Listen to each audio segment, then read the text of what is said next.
The Namib Desert is a truly incredible place.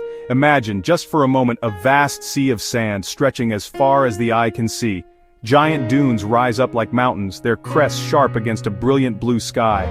It is actually one of the oldest and driest deserts on our planet. For millions of years, the sun has baked this land, and the wind has sculpted its amazing shapes. It might seem empty at first glance, a silent world of heat and light. But, don't let that fool you. This place is actually humming with life, full of creatures that have found a way to call this beautiful but brutal landscape their home. Surviving in the Namib Desert is a constant battle against the elements. The biggest enemy is the relentless sun. Its heat is so intense that it can be deadly. The surface of the sand can reach over 70 degrees Celsius, a temperature that would be fatal for most animals. To stay alive, creatures must become experts at avoiding this scorching heat. They have to find ways to keep their bodies cool when the world around them feels like an oven. This single challenge shapes the lives of every animal in the Namib, dictating when they can be active and where they can go. Then there is the desperate search for water. In a land that receives less rain in a year than many places get in a single day, finding a drink is a monumental task. One of the desert's most remarkable survivors is a tiny insect known as the fog-basking beetle. This little creature has developed a truly brilliant way to solve the problem of water. Most mornings, a thick, life-giving fog rolls in from the cold Atlantic Ocean. Before the sun rises, it climbs to the very top of a sand dune, a high point where the fog is thickest. It then performs a special move that is key to its survival.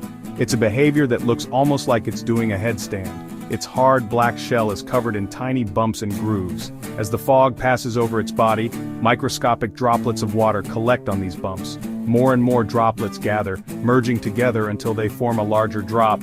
When the drop is heavy enough, it rolls down the beetle's smooth, waxy back to its mouth.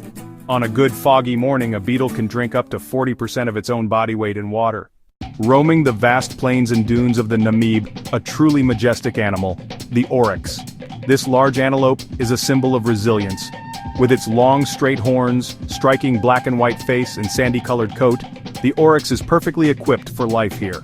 The oryx possesses a remarkable internal cooling system called the rete mirabile.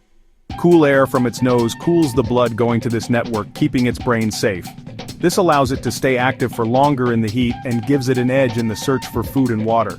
It gets much of the moisture it needs from plants it eats, including dry grasses and succulent melons. It can sense and travel to temporary water holes many miles away.